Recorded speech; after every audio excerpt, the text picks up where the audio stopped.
지금부터 7구급 전산직 정보보호론 강의를 진행하겠습니다. 강의를 진행할 저는 송광진입니다. 그러면 우선 정보보호론 강의에 관한 계획표를 우선 설명을 드리고 나서 진행을 해 가도록 그렇게 합니다. 현재 정보보호론의 이 목차들은 크게 정보보호에 대한 개요들입니다. 이쪽 같은 경우는 뭐 정보보호에 대한 개념이랄지 뭐 속성, 목표에 대한 이런 내용들이 되겠는데, 여기는 강의 시간을 3시간으로 진행을 해 가도록 그렇게 하겠습니다. 다음으로 이제 정보보호에 대한 관리 체계입니다. 정보보호에 대한 관리 체계를 ISMS 이렇게 하겠습니다만은, 이쪽에 관련된 개념들과 위험관리, 그 다음에 BCM 이런 것 등에 관한 강의를 진행해 나갈 겁니다. 이때의 강의 시간은 6시간으로 배당해서 진행해 가도록 그렇게 합니다. 다음으로 이제 암호화에 관한 개념입니다. 그래서 이제 가장 중요한 내용 중에 하나 파티가 이제 암호화 파티가 될 텐데, 바로 암호키랄지, 공통키랄지 공개키에 대한 암호화, 이쪽 분야가 되겠는데, 이 암호화에 대한 것들은 12시간으로 시간을 배정해서 진행하도록 하겠습니다. 다음으로 이제 네트워크 보안입니다. 네트워크 보안 쪽도 암호화와 함께 가장 중요한 핵심적인 내용에 해당이 될 목차인데, 이쪽 같은 경우는 네트워크 기반 공격이랄지 아니면 IDS, 방화벽 이쪽에 관련된 개념들인데 12시간에 걸쳐서 진행해 가도록 그렇게 하겠습니다. 다음에 이제 시스템 보안입니다. 암호화 네트워크 보안, 그 다음에 시스템 보안이 가장 핵심적인 개념으로 보시면 되겠죠. 서버나 클라이언트 보안 등에 대한 개념들이 되겠는데, 이때 같은 경우는 8시간 진행하도록 하겠습니다.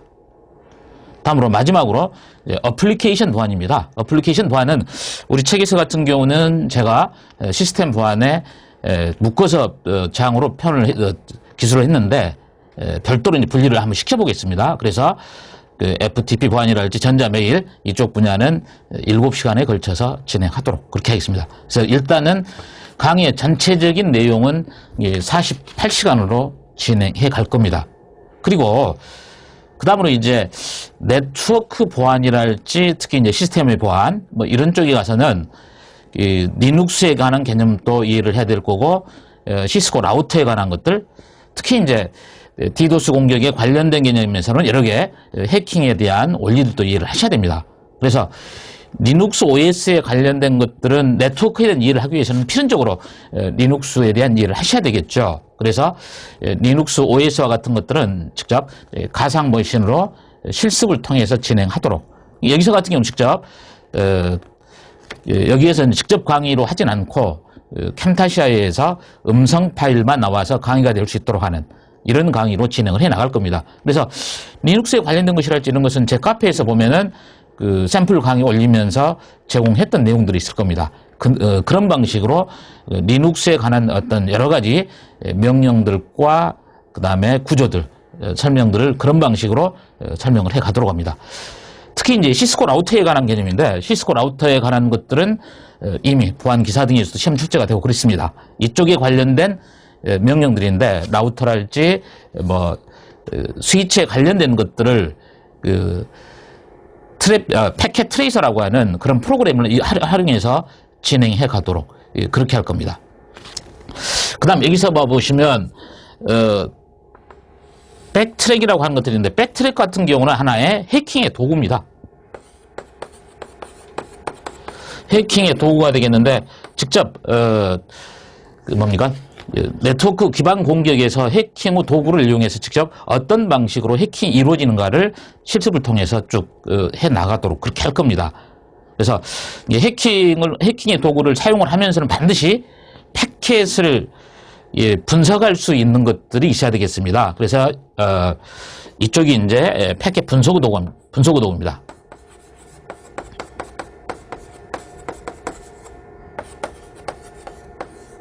그래서 백트랙 오랄지 와이어샤크라고 하는 패켓 분석 도구를 활용해서 직접 실습을 통해서 진행할 텐데, 이쪽의 강의는 약 10강에 걸쳐서 진행해 가도록 이렇게 할 겁니다.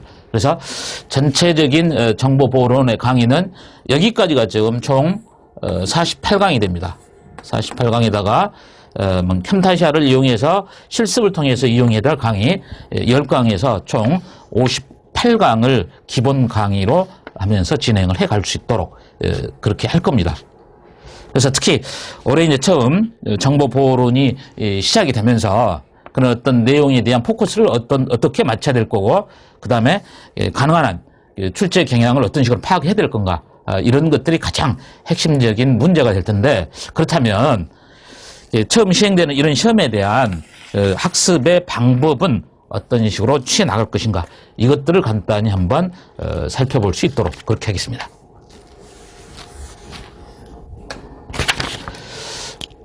그래서 이제 정보보호론에 대한 학습을 진행을 해 나갈 때 현재 문제 출제가 되지 않은 상태이기 때문에 어떤 출제의 범위랄지 출제의 경향에 대해서 정확히 파악하는 것이 현재로서는 쉽지 않습니다.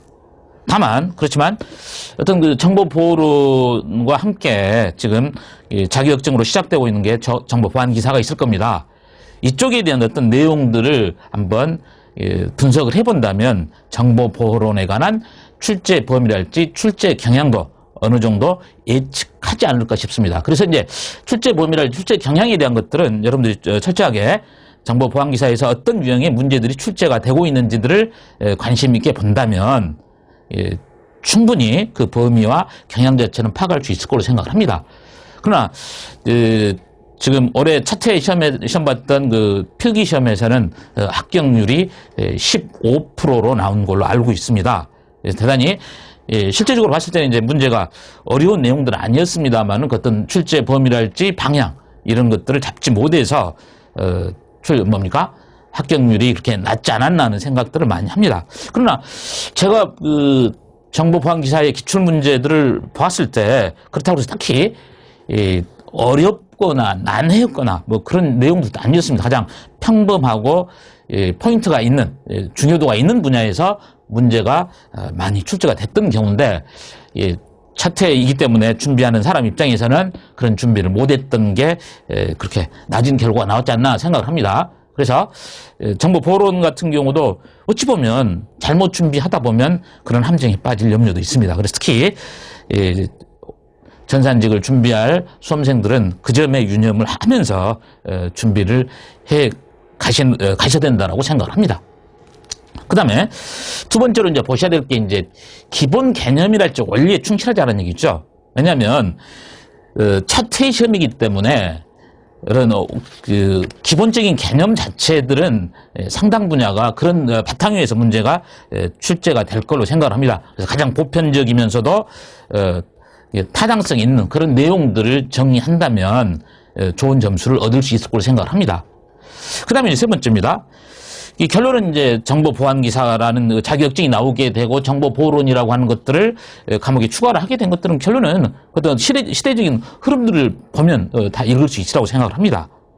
그래서 90년대 이후부터 끊임없이 발생이 되는 어떤 그 해킹하는 해킹하는 것들이랄지 뭐 바이러스가 등장해서 엄청난 피해를 입힌달지 최근 들어서는 사이버 테러 같은 것들이 시시각각 발생이 되는 이런 것들 때문에 결론은 정보보호론이라는 것 자체가 크게 대두가 되는 경우라고 생각한다면 그런 어떤 시대적인 흐름과 함께 등장하는 용어들을 잘 파악을 한다면 어떤 내용이 핵심인가를 파악할 수 있을 거로 생각을 합니다.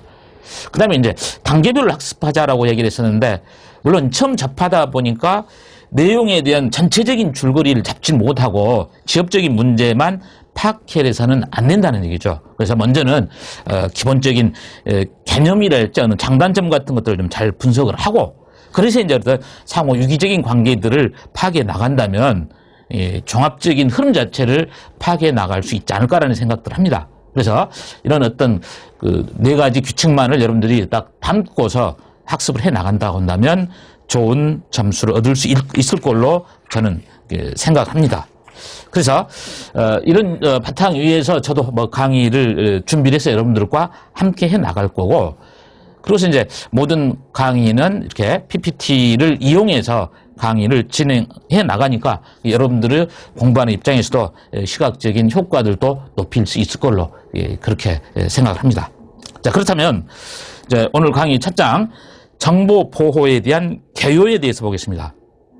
그래서 책을 중심으로 해 나가되 책에서 보완해야 될 사항은 보충해서 설명을 해 나가니까 그런 분야들은 여러분들이 필기를 하면서 정리를 해 나가시길 바랍니다.